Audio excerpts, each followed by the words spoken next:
ಮಾಧ್ಯಮ ಪ್ರೌಢಶಾಲೆಯ ವಿದ್ಯಾರ್ಥಿಗಳಿಂದ ಧ್ವಜಗೀತೆ ಪ್ರಸ್ತುತಪಡಿಸಬೇಕೆಂದು ವಿನಂತಿಸಿಕೊಳ್ತಾ ಇದ್ದೀನಿ.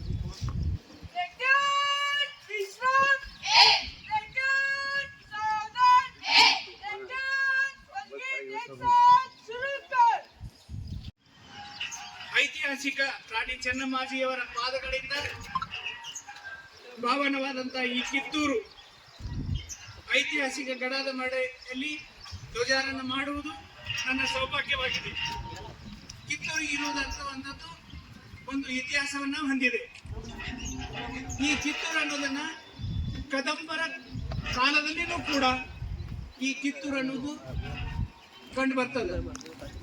ಕಿತ್ತೂರು ಒಂದು ಸಣ್ಣ ಹಳ್ಳಿ ಆದರೂ ಕೂಡ 12ನೇ ಶತಮಾನ 15ನೇ ಶತಮಾನದಲ್ಲಿನೂ ಕೂಡ ಈ